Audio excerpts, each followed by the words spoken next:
kura ya ikwaji Orado ganagia katiba ya yokumusha Ore dhatio mamikano lithanĩtie mauru Kimathi bare kuo moria mabaina baimumbi Kwari njiaro ciao irugaira barabarene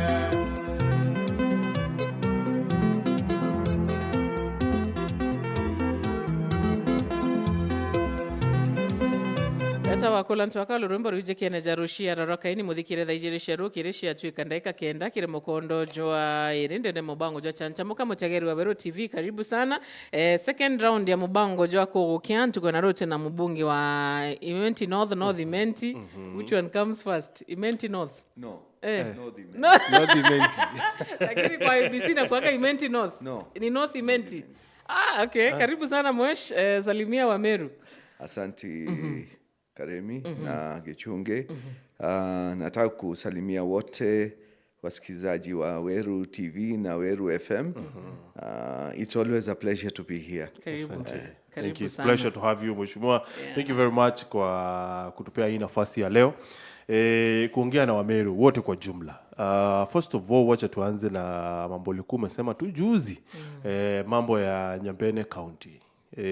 Ulisema kwamba actually ulisema tu Meru inafaa kuwa na kaunti mbili hata kama wewe mwenyewe hautasimama. So hii mambo inatoka wapi? Kwa sababu the last time nilisikia deputy president akiongea tukimhoji hapa Meru alisema kwamba hii ni mambo ambayo haitawezekana. Ya kuwa Meru itakuwa na kaunti mbili. No, kwanza mwaka wa 2018 nilipendekeza tufanye kaunti mbili. No. Niliongea na governor wakati huo alikuwa Kiraito Moronge. So nikamwambia nataka kupeleka bill bunge tupate every county ikuwe na not more than 5 constituencies. So wakati nilimtajia hivyo tukaongea sana mpaka akaniconvince nisipeleke hivyo. Itafanyika kwamba tutagawa Wameru katikati ya Nyambene na IMENTI. So alini dissuade akaniambia pana itakuwa kama yeye ndio amenituma. So mimi nikasema okay ni sawa, lakini baadaye Mheshimiwa Mpuru amesema na mimi pia namuunga.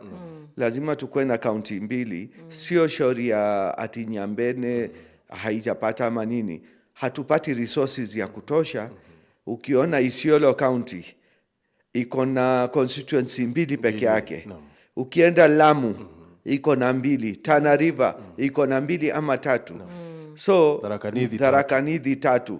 Ukihesabu they get a minimum account, minimum itapata 2 billion minimum. Saa hii Isiolo inapata more than 3. Tukigawa tupate county mbili tutaongezewa more than 2 to 3 billion. Pia tunataka kupata constituencies. Kwa saa hii vile iko tunafaa tupate Igembe Central ipate constituency. It qualifies. Ukienda IMENTI South IMENTI pia inafaa ipate constituency moja. Na hata North IMENTI inafaa according to the population inafaa ipate, because ukiona Ijiara ama zingine zile ziko ama ukienda Tetu na hizo population yao ni ndogo na wako constituency. So ile pesa sisi tutapata na hao wanapata is the same. Hata voting is the same. So haikui kabisa one man, one shilling, one vote. Now, kwa gazeti ya Nation ya leo, wamekuwa kisema vile magovernors wamejizunguka na opulence na power. Kumaanisha kwamba hawa watu ile lengo ilikuwa ya devolution, kwamba power ikue karibu na mwananchi, kukue na maendeleo. Ime turn out kukua ile kitu imekuwa devolved ni power, opulence, it is very true. So at the same time mheshimiwa, tunaongea hii Kenya iko na wage bill iko juu sana.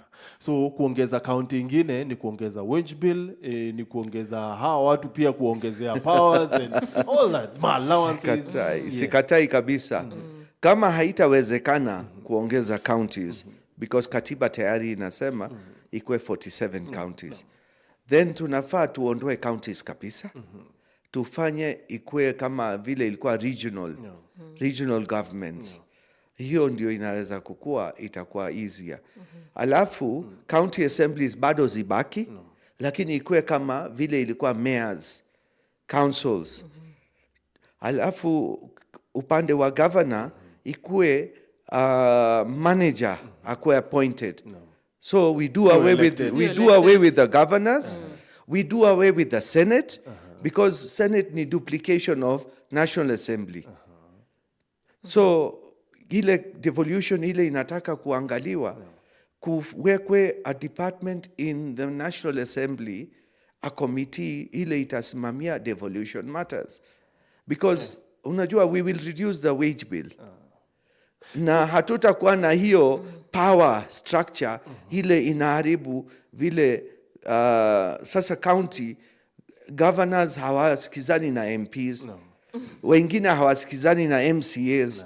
So we need a radical restructuring of the governance structure. So Mheshimiwa, it's been 10 years za devolution, na wewe kwa hii 10 years umekuwa mbunge. Yes. So unaweza sema devolution imework ama haijawwork?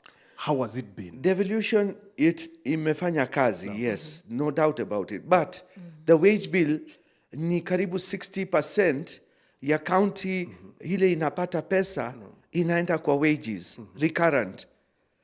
More than 60 to 70% or more. Sasa development itafanywa na only 30%. Pia counties hawajafanya on source revenue. Hakuna county inaweza kurely on itself. Hakuna county hata imefikisha 50%. Actually wanasema ni kidogo, county kama 3 ama 4 ndio imefikisha more than 50% ya target. So tukienda kuangalia kama pesa ikikataa kuja kutoka national government, counties zitakufa. Wanasema actually kwa hizo miaka 10 wameokota just 3 or 6 billion peke yake counties in kama taxes zile wameokota. Yes. So Mheshimiwa, ulikuwa pia kwa municipal ile wakati, na saa hii sasa uko bunge, but sasa tunaweza sema zile gains zenye zimemekiwa in those 10 years, can we really compare na zile zilikuwa hiyo wakati? Mali zingine gains ziko in health structures, kunae kwa other counties mali hawakukuwa na hata hospitali wako nae. Lakini kile ninauliza Martin, ukiangalia hata upande wa CDF ama kitu zingine, the structures consumerate na pesa zile ziko haziko. Wakati mwingine unaona shule, sisemi IMENTI, shule pali zingine pandi ya Northeastern ama pale Rift Valley pali zingine, unaona shule ya matope. Unauliza huyu mtu anapata CDF, hiyo shule inafanywa namna gani? Pali zingine unaambiwa maji imetobolewa na governors. Ukienda baada ya miaka 5 hiyo kisima imefungwa, bowl imefungwa. Ama labda haikufanywa. Ama labda hata haikufanywa. Kuna barabara, counties zinapata pesa ya barabara, conditional grant kutoka Kenya Roads Board. Nafikiri Meru inapata kama 300 million. Barabara za MP ni class A, B na C. A, B na C ni zote za lami, za main roads. Zile za ndani ni za county. Lakini vile ni watu wetu walitupigia kura, lazima tunafanya. Hata mimi ninafanya. Or maybe Mheshimiwa, kuna so many duplication ya duties. That is now where I'm coming. Kunaye mahali nimeweka, not now, hata mbeleni, kutoka 2013. Natengeneza barabara nimemaliza, baadaye nakuta inakuja kumwagiwa kidogo, inasemekana ni county ilifanya. Na ni mimi nimefanya. So unajua pesa zile zinasemekana zimefanya ya county, zinaenda. Zinaenda kwa mfuko za watu. Or maybe hata mambo ya basari, Mheshimiwa, unapata CDF iko na basari, MC yako na basari, governor ndio anataka kupeana basari. Don't you think we need maybe one channel ya kufanya some of the things? Hiyo ni mzuri ikiwezekana, lakini basari inafaa ipewe na MCA. Sio ofisi ya governor. inafaa MCA ndio apeane. That is the bottom line. Ward fund itengenezwe, iwekwe kwa katiba. Ward fund, MCAs wakwe na nguvu ya kufanya kazi vile tuko na structure ya CDF, the same structure ifanywe ya ward fund na wapatiwe pesa ya kutosha. Kama ni 20-30 million, ndio MCAs waonekane wamefanya kazi. They should not be relying, na nimesema hata juzi nilisema, county assemblies lazima wakwe na autonomy from the county executive. Pesa yao lazima itoke from the consolidated fund directly.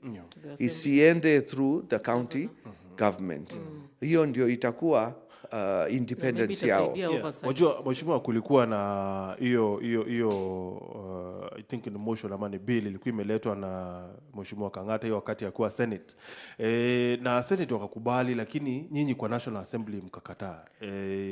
Kuwa MCAs wanaweza pewa hiyo One Development Fund. Unajua shida MPs wengine wanakuanga wanaogopa MCAs wao. Kwa nini? So wanaogopa kwamba MCA akikuwa empowered watachukua viti yao. Lakini ninawaambia wajumbe wafanye kazi yao. Hakuna MCA ataweza kuangoa.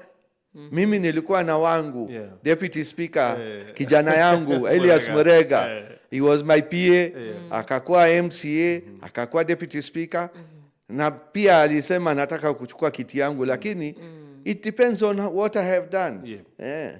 Okay. So wajumbe wasiogope MCAs kuchukua kiti. Kiti sio ya mtu. That is the one thing everybody should understand. Governor Kawera asifikirie hiyo kiti ya governor ni yake peke yake. Hapana, kuna watu watakuja. Na ulisema kwanza MPs watatu watavaa. Are you among them? Mimi nimesema mimi sivai, lakini unajua vile tunaenda tutajua. Unajua it's too early to do campaigns. Umesema unajua hata senator ni MP by the way. Umesema mara kama 3. Kuna MPs watatu. Sitawataja lakini vile mnajua senator pia ni member of parliament. Na mimi ni member of National Assembly. Sawa? Na yeye ni senator. But at the end of the day, as per the constitution, senator ni member of parliament. Lakini parliament yake ni Senate, na yangu ni National Assembly. So he may be one of them. I don't know. Yeye mwenyewe hajasema. Mimi sijasikia akisema, but he can be one of them. Then there are others. Kutakuwa na mtu kutoka Igembe, kutakuwa na mtu kutoka Imenti, this lower region, upper region, kutoka Tigania. You never know. So unajua we are now 10 MPs with the women rep plus senator 11. We are 11 MPs. From 11 at least 3 will come. Jina ya Rahim pengine itakuwako, lakini sisemi sahi. Pengine itakuwa. Sasa mheshimiwa, the other day kulitokea report ya scorecard ya assembly. Na hiyo ripoti ikaongelelewa sana baka MCA moja ni minority whip county assembly DMK akasema vile nyinyi MPs mnakuja tu huku kusumbuana na governor na huko kwa bunge hamuongei. Actually MP mmoja wa Meru alikuwa among wale bubu kabisa kwa assembly. So mbona nyinyi hamuongei kwa bunge? Mimi nafikiri kuna hiyo report ya Mzalendo sio sawa because alisema mheshimiwa Kailemia hajawahi kuongea. Na baada ya siku moja tu nikaona clip ya mheshimiwa Kailemia akiongea. So unajua ni kumwekea. Na pia sio lazima uongee ndani ya bunge peke yake. Kuna kazi, unajua bunge siku hizi imebadilika, ni committees zinafanya kazi. And anaweza kuwa active kwa committees. Hiyo ndio kitu. Unajua tukianza kulaumiana haiwezi kukua. Na sio lazima ukue unaongea kwa bunge. Mimi ninaongeanga mara nyingi. Niko na bills nimeleta. Na saa hii nimepitisha moja 2 weeks back. Niko na ingine 5 nakuja, zitakuja. And unajua hiyo haimaanishi I'm the most active. I may not be the most active. Lakini kitu muhimu ni ile kitu utaletea wananchi, watu wako, wale walipeleka. Unajua kupiga kelele sio kitu. Ufanye kazi. Kuna wengine wamepiga kelele sana huko bunge na hawajarudi kwa uchaguzi tena. Iko wakati Governor Kiraito aliniambia 2014 nikiwa kwake kwa bus, nilichaguliwa na bus na yeye akiwa seneta wangu. Aliniambia, mheshimiwa, usikuwe unakaa kwa bunge kila saa. Ukikaa kila saa kwa bunge hautapata maendeleo kwako. So uendange, ukiingia bunge uende kwa ministries, utafute maji, utafute stima, utafute barabara, utafute kila kitu ya watu yako. Shauri ukikaa pale utaenda saa ngapi kwa ma ministry. So that is the advice Mheshimiwa Kiraito Moronge alinipatia 2014. So hii report ilionekana kudemonize wabunge sana mheshimiwa. And now hapa ndio sasa mwananchi pia anafaa kuulizwa kama anataka mtu wa kuongea kwa bunge ama anataka mtu wa kufanya kazi huko kwa ground. Kitu muhimu unajua siasa haifanywi miaka 5. Wakati wa siasa itakuja. Wakati wa kura ikikuja, siasa itakuja. Ule ataweza kuconvince. Unajua huwezi kuoa msichana kama hujamtongoza vizuri. Ukimtongoza vizuri ndio utamuoa. So kile wananchi wanafaa waangalie ni ule mchapakazi. Utakuwa hauongei sana lakini unachapa kazi. That is the most important. Sasa mheshimiwa, hii county ya Meru imekuwa ni siasa tupu. Tuko siasa kila siku, kila wakati tuko kwa siasa. Mheshimiwa, hawa watu mheshimiwa, si uambie tu, uwezi uambie kwa sababu wewe umekuwa kwa bunge, hii ni term yako ya tatu. Yeah. So how are we going to continue this? Tuko na shida. Kusema kweli tuko na shida. Na shida haikui mali moja. Shida ni kutoka mali yote mbili. Upande wa governor, wakati impeachment ilimalizika, alikuwa amesema atafanya kazi na MCAs na MPs wote. Ndio tuliagana tukiwa hata kwa deputy president Rigathi Gachagua wakati alifanya hiyo. Na tulisema kila mtu atafanya kazi. So mimi sielewi ni nini sasa imebadilika tena. Kila siku nasikia huyu anampiga huyu, huyu anampiga huyu. Mimi nimekaa kando, nimesema wale wanataka kupigana wacha wapigane. At the end of the day wasipofanya kazi wananchi watawaondoa. Kitu muhimu ni kufanya kazi, lakini picha haionekani mzuri. Sasa kunaye mbele ya mwezi 2 nilikuwa nimeenda kwa ofisi ya Murkomen. Tulikuwa na mjembe mwingine. Nikakuta governor wa Baringo akiwa na wajumbe wake wote wameingia kwa Murkomen. Kutafuta nini? Barabara. Mimi mpaka wa leo sijasikia tukienda na governor kutafuta maji, kutafuta barabara, kutafuta stima ama kitu yoyote. Sasa tusipofanya hivyo, ndio tulipeana kura nyingi kwa serikali ya Kenya Kwanza, si ndio tutawachwa nyuma? Kila mtu anafanya kazi kivyake. Ndio, lakini at least tunajaribu kwa saa hii na Rindikiri akiwa chairman, tunajaribu kufuatilia maneno zingine. But tunajua tukiwa tunafanya kazi pamoja na governor na senator na wajumbe wote, it would have more impact.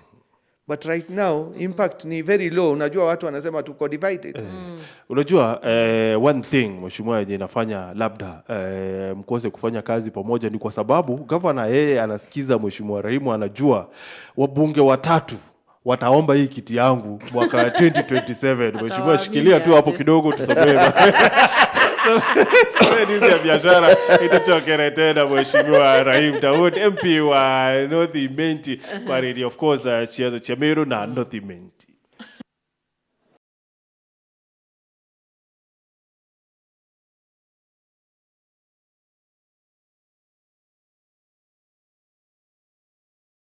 Ndete tukuru.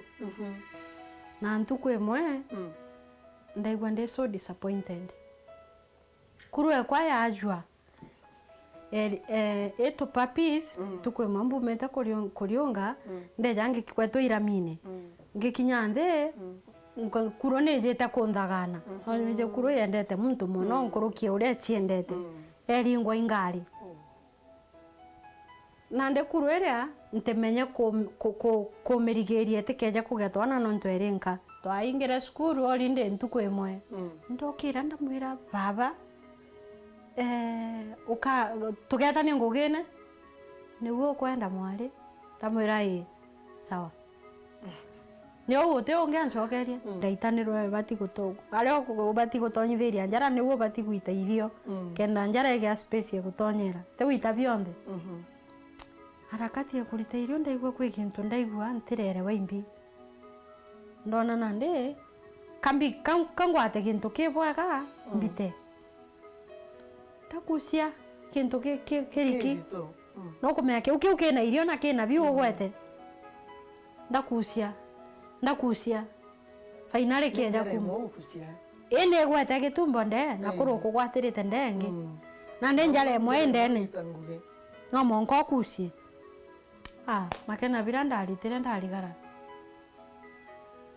soksi murigijwa kirato kiratasi ale sabuni gatonya king'ombe atimiona kairi ete kathiro nau ai takunano nto isumbi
kirimurano ri wagurwa no batikuthwe na freedom eku ibwega gukara uti free na mwendo wa nontu nande piurite kabwa akara gukaranagia no utiumba gutege yani utiumba gukaria muntu munene mutegeri wetu akeja kuthwa ati ku respectete mwire gwe ethiro nyi mwari ukuga nagwe ati uga nagwe kairi kwa ukira kirio katwire akuru betu ibatige kuga nari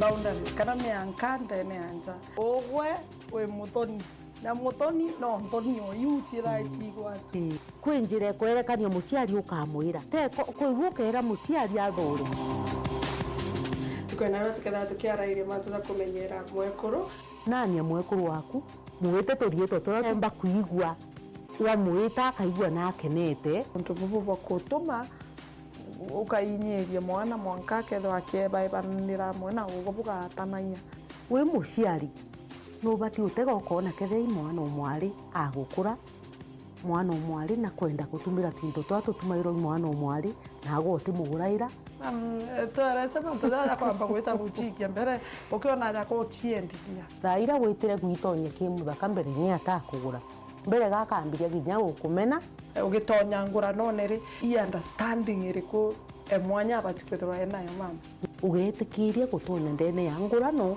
utije kethira nkoro yaku niendete muntu bugwega marriage ikumaneria nontu ningi utina ogeta gwithire mutegeri gwetu maisha jai muteremko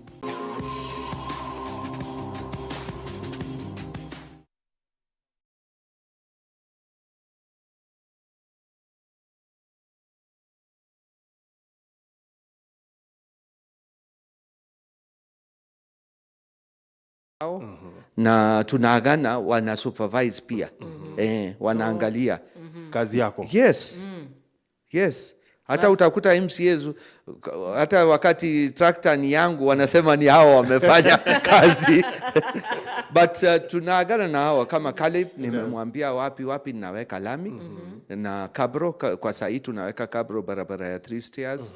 Tutakuwa tunafanya lami Cock and Coin kwenda Karumande White Star. Hiyo tunaweka lami.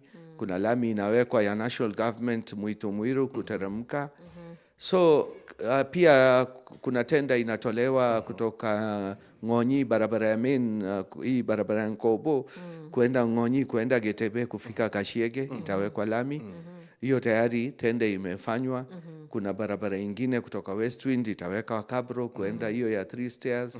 Kuna ingine hapa Mpuri barabara ya Gatobora itawekwa lami. Lakini nimeambia MCAs wote wanajua, hata wananipatianga pale niwasaidie. Kama juzi tulikuwa na Mheshimiwa Ntururu on Friday ama Saturday na tumeagana ni gani namsaidia. Alikuwa hata ananiambia tractor imechukuliwa ile alikuwa naye ya kufanya kazi imeenda kupakiwa kwa yard na alikuwa amepatiwa kwenda kufanya kazi. Nimemwambia usijali nitamsaidia na yangu tufanye naye. Kama Kiremi huyu Kinywa Muna wa Nyaki East nimemfanyia bale Ndurumo kutoka Dhuro Mugorokia. Watu walikuwa wakizunguka all the way round kukuja lami. Na it was just a short distance, kuna culvert na hiyo. Tayari hiyo barabara hata nimemtengenezea. Sasa mheshimiwa na hapo Mwiteria pia huyu Dan, MCA Dan. Nimemfanyia hapa Kiambogo karibu na kanisa ya Catholic, Kiambogo Tea Factory, tumetengeneza barabara kabisa na Mwiteria tumetengeneza. Na hapa sasa ndio mheshimiwa swali inakuja kwa sababu mheshimiwa Rahim anafanya barabara ambazo zinafaa kuwa za county. So ndo tunauliza hii pesa ambayo ingetengeza hii barabara nayo itaenda wapi? Kwa sababu kuna vote ya hii pesa ya kwa budget ya county. Ndio wanafaa watuambie county governments kutoka 2013 wamepata pesa za conditional grant kutoka Kenya Roads Board. Na kumbuka ni zaidi ya 300 to 500 million, something like that. Wanafaa watuambie ni barabara gani mpya wametoa na gani hawajatoa. Kama nitakwambia pandi ya Chogo. Chogo si ndio inasemekana ni ya Mheshimiwa Murioki. Na wanasemanga siwafanyi. Juzi nimetoa barabara pande ya Chogo imetoka mawe kama nyumba. Mawe kubwa kubwa, nitawatumania picha. Na watu wa huko wanajua imetolewa na Rahim. Sawa sawa. So hiyo ndio inafaa ingefanyiwa na county government. Lakini Mheshimiwa Mubichi hajapatiwa hiyo tractor ndio aweze kufanya. Siku ingine alijaribu, alilima barabara. Lakini mara hakupatiwa na mvua ikanyesha. Paka watu wakamlaumu. So unajua saa ingine MCA hana makosa. Kama anapatiwa tractor na hawezi kupatiwa mara, hiyo tractor haitakuwa na maana. So hizo pesa ndio County Assembly DMK na hao wengine wanafaa wa question inaenda wapi? Inafanya kazi gani? Sasa kuna nominated mmoja alikuwa anaongea hapa Meru mheshimiwa, na akasema kwamba ule ushirikiano ambao uko wa MCAs ambao ni elected saa hii na governor ni ushirikiano mbaya, kwa sababu ni ushirikiano ambao upei nafasi MCAs kuuliza maswali. Na hii ndo swali pia Wakenya walikuwa wanauliza kwa last regime kwa national government, ambao pia upande wa Kenya Kwanza walikuwa wanasema ni state capture ya National Assembly. So seems like Meru pia kuna county capture kwa county. Unajua tukisema kufanya kazi na governor, sikatai wafanye kazi na governor, but they have to be objective. Where it is wrong, you say it is wrong. Sawa. You do not have to agree everything. Yes, unasema hautapata maendeleo. Mimi niliambia MCAs wangu mfanye kazi na governor. Wakati impeachment ilikuwako, niliwaambia wafanye kazi na governor. But that does not mean getting in, unajua kukua kwa gari ya governor kila wakati, hapana. Wewe fanya kazi, enda kwa governor, omba na mfanye kazi pamoja. But that doesn't mean you do not criticize wakati kuna makosa inafanyika. Problem is when you criticize nothing comes to when you criticize hautapata kitu kwa ward yako, na kama itakuja wewe kama hujui. Lakini nauliza, kama peke yake atakuwa anakuja kuleta maendeleo pale kwako. Lakini nauliza wale wanapitisha budget ni nani? MCAs. Wakikataa kupitisha, kweli governor ataweza kufanya kazi? Hapana. So I mean this is a give and take. Sawa. Sisi kama National Assembly, hata kama tunaambiwa state capture, tuko kwa Kenya Kwanza, bado tuko na kazi zinafanyika kwa hata wale wa opposition. Kazi inafanyika kwao. Uzuri wa National Assembly kuko na CDF mheshimiwa. Hapo ndio difference. Sio CDF peke yake. CDF ni 41, ilikuwa 41 billion ya 3 trillion budget. Budget ikiwa 3.3 trillion ya 2022-2023, CDF ilikuwa only 41 billion. 0.2%. Less than even that. Because if you count 41 billion kwa 3.3 trillion, ni kitu kidogo sana. Lakini bado tunazipata maendeleo zingine zinakuja, kama barabara zinakuja. Na deni lazima zilipwe pia. Wazee wetu wanalipwa 2000 na maneno kama hizo. Na kwa saa hii ningetaka kuambia hata wazee, kuna program inaanza kuregister watu wazee. So wajitayarishe kujiandikisha pia. Mheshimiwa, kuna swali kwa hapa Martin, is there a fresh handshake looming? Between who Out and of who? the talks. Between who and who? President. Governor na senator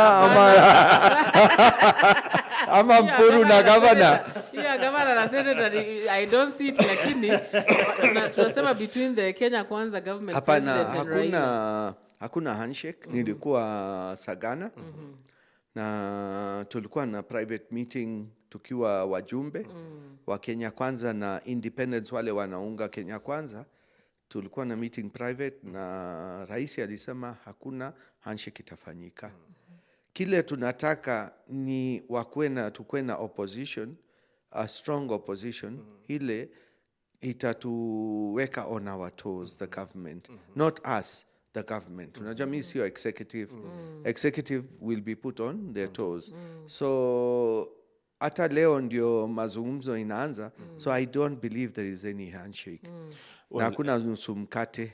Labda kutakuwa na handshake mheshimiwa, kwa sababu bunge tayari mshapitisha, mshakubaliana kuweka hii kitu kwa sheria, hii maongezi ambayo inaendelea. Yes, because kama tutafanya constitutional amendments, italetwa kwa bunge.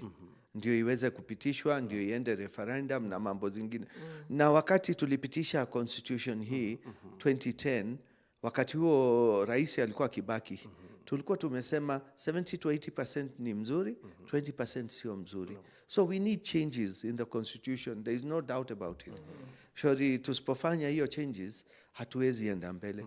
But hii talks pia tunataka IEBC ifanywe. Tumesema hiyo ni lazima. CDF ikuwe entrenched. Unajua saa hii CDF kuna case karibu 6 ya kuondoa CDF. tunasema CDF sasa iingizwe kwa katiba. Na pia kuna bill moja wetu ameleta kusema CDF from 2.5% ikue 5%. So that tupate pesa zaidi. Shauri ukiona CDF ndio fanya kazi kuliko hata county government inafanya. The money ile sisi tunapata, we are doing much more than what the county does. Because hatuna ile structure ya recurrent mingi, haturuhusiwi. 5% only ndio inaruhusiwa kwa recurrent, yes. Not more than 5%. So kwa hizi changes ambazo tuna expect za kikatiba, mojawapo ni kuondoa term limit, kwa sababu nimeona senator hiyo haiko. Ni senator moja amependekeza. Lakini hata mimi iko wakati nilikuwa nimesema hatufai kukuwa na term limits. Unajua tulifuata katiba ya Amerika. I mean, not katiba, tulifuata uongozi ya model ya Amerika ya 2 terms governor, 2 terms president. Hiyo haifai. Tunafaa tukue kama ya UK. In fact, inafaa, if it is possible, prime minister ndio anakuwa mkubwa kuliko president in future.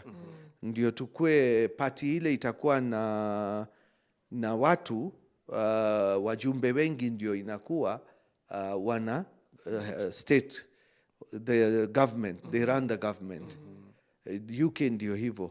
That is how walibadilisha mara 3 prime minister within the last 2 years. You know, mheshimiwa, wale watu wako na democracy na integrity yao iko kwa kiwango ingine, ambapo unakuta prime minister hata India, the prime minister of the biggest party, I mean the leader of the biggest party ndio anakuwa prime minister. Na India iko na president. UK haina president. Ina leader of opposition. Ndio nasema mheshimiwa, unajua wale watu wako na integrity yao ya ndani pia ni kitu ambao labda Kenya hatujafika pale, kwa sababu utakuta pale prime minister anaweza resign kwa sababu labda ya kitu ambayo imeongelelewa kwa media ama makosa kidogo ambayo amefanya. Hapa Kenya itakuwa ngumu, na tunajua vile president anaweza kuwa influential. Huyu ni president anaweza tawala kwa maisha yake yote kama tutaondoa ile term limit. Hapa Kenya kunapata political seats. Mimi siamini inawezekana, because kunaye possibility mtu hiyo term limits ikiweza, lakini haiko kwa hii talks. So hiyo ni senator ataleta, akileta ikipita Senate itakuja National Assembly, ndio tutaongelea. Lakini mimi ninge prefer the Indian style of politics. Pale the leader of the biggest party anakuwa prime minister and head of government, na president anakuwa head of state. So India unajua ni ceremonial kind of presidency. So unajua na integrity, tusiseme hatuna integrity. No, it is there. Unajua ni vile tuko a young nation. So hata huko Ulaya kulikuwa na wengine wamepatikana wamekula pesa. Si ati hawajakula. Hapa kwetu kama vile Karimi anajaribu kukuambia mheshimiwa, wewe mtu hawezi resign. Jina yako ikiharibika ndio unapata political popularity. Vitu tunaenda opposite. Well, sitaki kuongea kuhusu hiyo sitasema kitu hapo. Ulimaliza barabara ya Nkoune kuna tenda tumepeana. Shida ile ilitokezea, contract tulipeana, lakini wakati walijaza contract barabara ilikuwa nyambamba sana. So mimi niliwaambia barabara ikiwa nyambamba na hiyo ni main road, initially ilikuwa inafaa ifanywe na kura. Lakini kura pesa ya World Bank haikufika, ndio nilitafuta pesa ya Kera, ndio nikaanza. Lakini ilifika halfway, mawe imepangwa ni kuweka kabro. Tenda ilifanywa last week, nimetafuta pesa ingine. Tenda imefanywa last week, itafunguliwa this week. Within hopefully 2 to 3 weeks, ni kabro tu pandia chini inataka kuwekwa. Na niwaambie vijana wanakuwa incited bure kuweka sufuria juu ya kichwa. Kuweka sufuria juu ya kichwa haitasuluhisha kitu. So unajua maandamano saa ingine, mimi ndio champion wa maandamano. Nilifanya maandamano wakati wa Governor Munya na nilisimamisha Meru Town, lakini ilikuwa genuine.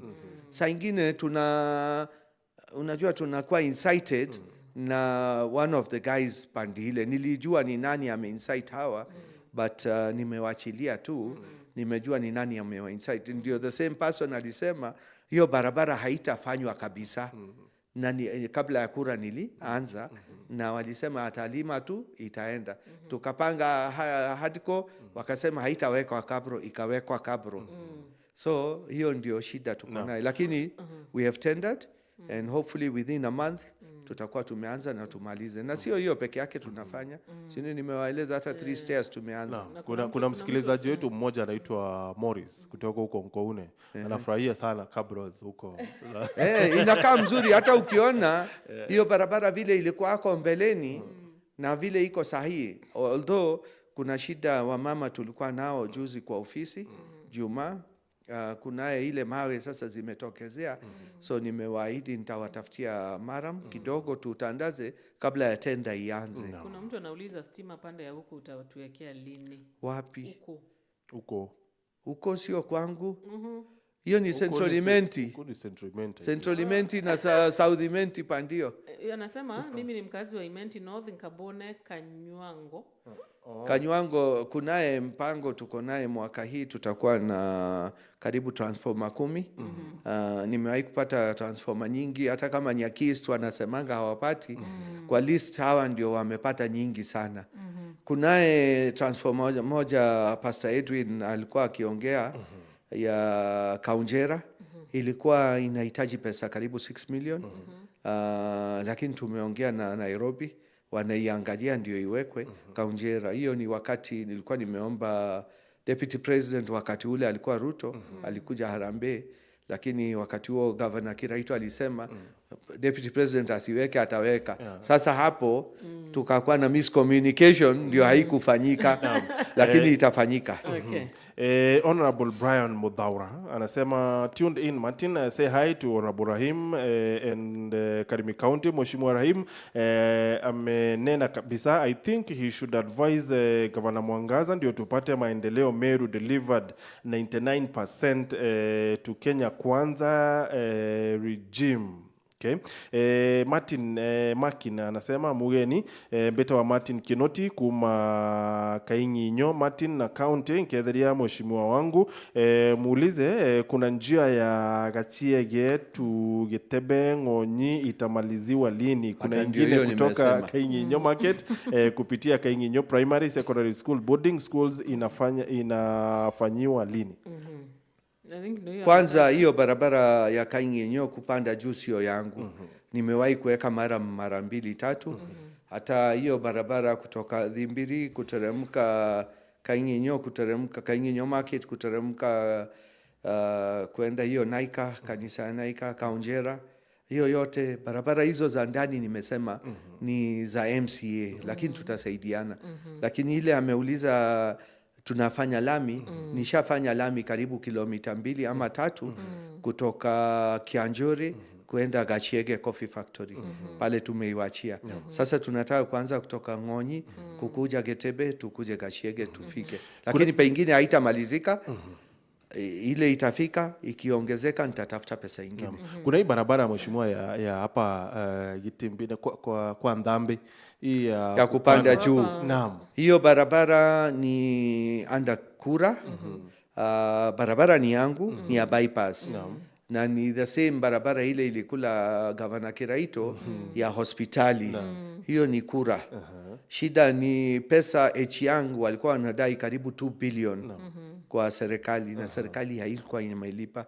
So walisimama. Iko wakati nilikuwa nataka kulima na trakta zangu za NYS, niliambiwa nikilima nitashtakiwa. Hata nilisema niweke maram na gari yangu, because many times unajua nawekanga maram na gari yangu binafsi na pesa yangu. Mara nyingi hata hii barabara yenu ya Weru TV hii nimetengeneza mimi mwenyewe, lakini na kera. So hiyo barabara imeanza tayari. walikuwa wamewachilia kabisa. Tumekuwa na maandamano mara 3. Mimi mwenyewe waliniuliza, mheshimiwa, tufanye aje? Nikawaambia andamaneni ndio ikuje kwa press ndio wajue kuna shida. Kuna barabara ile niko na shida naye, ni contractor amepotea, ni kutoka Tuskys kupanda juu kuenda Gatewiki. Gatewiki pia niko na mashamba huko na inaenda kwangu, hata ninaenda milimani. Juzi ndio nilifanya na NYS nikarekebisha ile mashimo. Tume cancel ile tender ilikuwa ya Northern Construction ya Msomali, alishindwa kumaliza, cancel. We have re-advertised na rais tukiwa tukiwa State House, yeye mwenyewe alisema kutoka hiyo Tuskys lazima ipande, na nimetumana hiyo barua tayari kwa Murkomen ndio tuangalie at least 1.7 kilometers tupate, na pia contractor tukipata kutoka Giaki Market kuenda Charia itengenezwe na hiyo bridge pia. Kuna mmoja hapa anasema makutano back streets Muithimbotu annex. Muithimbotu annex hiyo watu wame-encroach kwa barabara. Iko shida sana. Lakini tutaangalia hiyo ni ya kura. Tutawaambia kura iko pesa imepata, lakini haijakuja. Tunangojea ifanye kutoka Bible Baptist hapo Kinoru Stadium, iende Bible Baptist ipande paka bypass, iwekwe lami kutoka showground Kambakia, ipite barabara ya nyuma kwa karibu na msituni, itokee pale Kemu. Alafu kutoka kwa Daudi hapa Gitimbene ipitie Maigene, Nchaure, ifikie Muringwa Mbugi, itokee barabara hii ya primary hapa iliachwa kanusu. There's a part Kinoru primary yako kana kushikanisha. Hata hiyo itafanywa. Hiyo ya minors. Hata hiyo itafanywa. Ni pesa ndio tunangojea. Na very soon I understand utakuwa na host president kwa sababu kuna jengwa state lodge. Yes, kwanza sio state lodge peke yake.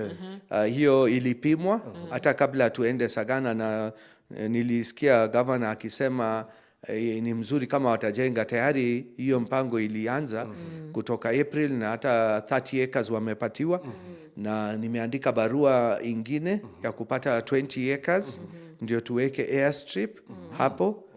So that at least sasa tukue na hiyo.